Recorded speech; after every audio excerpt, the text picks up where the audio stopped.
ओम नमो भगवते वासुदेवाय नमः। पुरुषोत्तम मास महात्म्य तीसरा अध्याय। मलमास का अपमान के कारण दुखी होना। ऋषिगण बोले, हे सूर्य जी, युधिष्ठिर के मित्र नारायण ने नारद जी से जो उत्तम वाक्य कहे वह हमें विस्तार से सुनाइए। सूर्य जी बोले, हे ऋषियों, नारायण भगवान ने नारद जी से जो सुंदर वचन कहते हुए जैसे सुने वैसे कहते हैं, एकाग्र चित्तों को सुनो। श्री नारायण बोले, हे नारायण, भगवान श्री कृष्ण ने राजा युधिष्ठिर से जो कहा था वही मैं कहता हूँ। एक समय धर्मराज युधिष्ठिर दुर्योधन आदि के छल से जुए में हार गए थे और बड़े बड़े महारथियों के सामने दुर्दुशासन ने अग्निकुंड से उत्पन्न हुई दर्परायण द्रौपदी के बालों को पकड़कर खींचा था और जब साड़ी खींचने लगा तब श्री कृष्ण भगवान ने उसकी रक्षा की।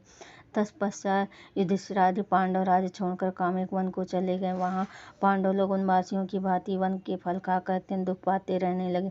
देवकी नंदन श्री कृष्ण भगवान उनको दुखी देख मुनियों सहित काम्य वन को गए।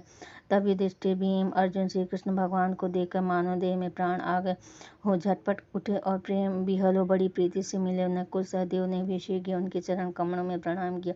द्रौपदी ने भी कमजोरी वश धीरे धीरे चलकर प्रणाम किया। श्री कृष्ण ने युधिष्ठिर आदि भाइयों को रूप मृग के वस्त्र पहने, धूल से सने हुए रूखे शरीर और सिल के बाल बिखरे हुए दुखी रूप में देखा। उसी अवस्था में द्रौपदी को भी दुखी देख श्री कृष्ण भगवान अत्यंत दुखी हुए। जब विश्वात्मा भक्त वत्सल भगवान ने धृतराष्ट्र के, दुर्योधन आदि सभी पुत्रों को भस्म करने के लिए कोप किया तब उनकी भृकुटियां टेढ़ी हो गई, आंखें चढ़ गई, करोड़ों महाकाल जैसे उनका मुख विकराल हो गया, मानो प्रलय काल की अग्नि की लपटें उठी हों।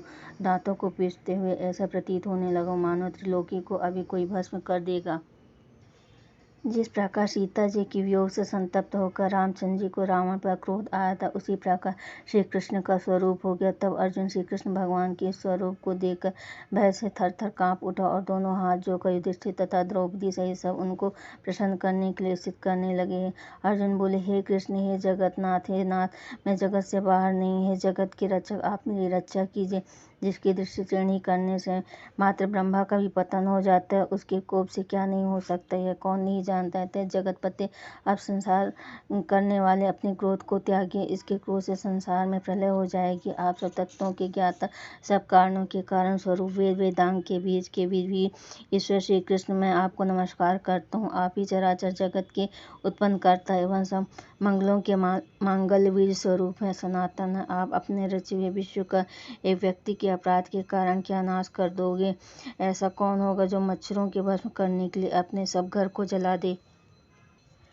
श्री नारायण नारद जी से बोले, शत्रुओं को मारने वाले अर्जुन ने जनार्दन श्री कृष्ण ऐसा कह हाथ जोड़ नमस्कार किया। सूर्य जी बोले, ऋषियों, जब श्री कृष्ण भगवान क्रोध त्याग कर चंद्रमा के समान शीतल हो गए तब पांडवों ने श्री कृष्ण भगवान को शांत हुए देख सुख पाया। प्रेम से प्रफुल्लित मुख को देख युधिष्ठिरादि सबने श्री कृष्ण भगवान को प्रणाम किया, कंदमूल फल आदि से उनकी पूजा की। श्री नारायण बोले, दीन बंधु भक्तवत्सल श्री कृष्ण भगवान को प्रसन्न जान प्रेम मग्न हो सिर झुका हाथ जोड़ अर्जुन ने बार बार प्रणाम किया। भगवान से उन्हीं प्रश्नों के विषय में पूछा जिन प्रश्नों को आपने हमसे पूछा। अर्जुन के इस प्रकार के प्रश्नों को सुनकर श्री कृष्ण एक घड़ी मन में विचार कर मित्र पांडव और पतिव्रता द्रौपदी को धाधस बधाकर हितकारक वचन बोले, हे महाराज, हे शत्रुओं के लिए अजय, आप मेरा उत्तर सुनो। तुमने ऐसा अपूर्व प्रश्न किया जिसका उत्तर देना मेरे समर्थ में नहीं हूँ।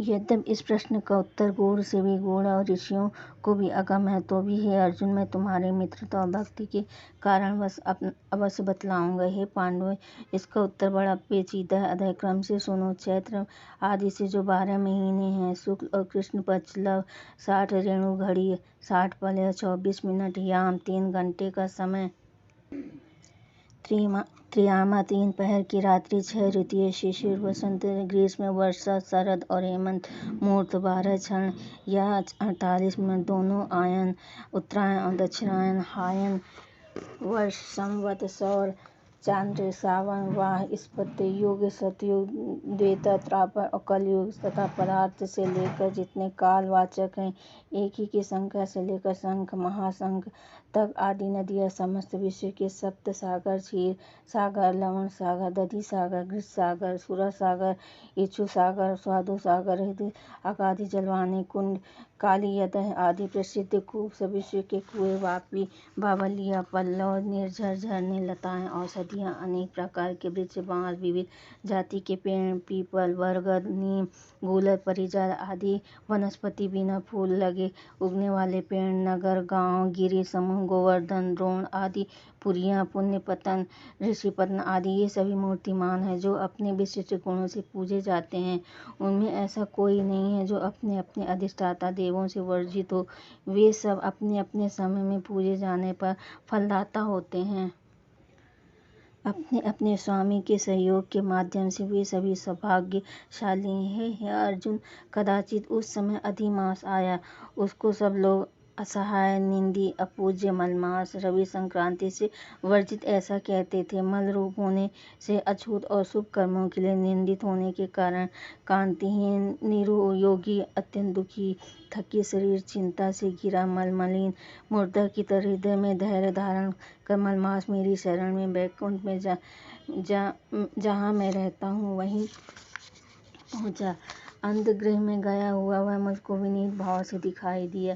तब अमूल्य रत्नों से जड़ित शून्य के सिंहासन पर बैठा हुआ मुझे देखकर वह दंडवत करके नियमित हो हाथ जोड़े नेत्रों से आंसुओं को छोंछता हुआ धैर्य धारण कर गदगद वाणी से प्रार्थना करने लगा। सूत जी बोले, इस प्रकार वह नारायण कहकर शांत हो गया। तब नारद जी यह सुनकर फिर नारायण से कहने लगे कि अधिक मास जगत के पापों को हरने वाले, योगियों को भी दुर्लभ भक्ति से प्राप्त होने वाले, पूरे रूप विष्णु के पवित्र लोक में जाकर संसार को अभय देने वाले ब्रह्म रूप मुकुंद के पद पर कमल की तरह शरण पकड़ कर क्या बोला सो सुनाइए। ओम नमो भगवते वासुदेवाय नमः।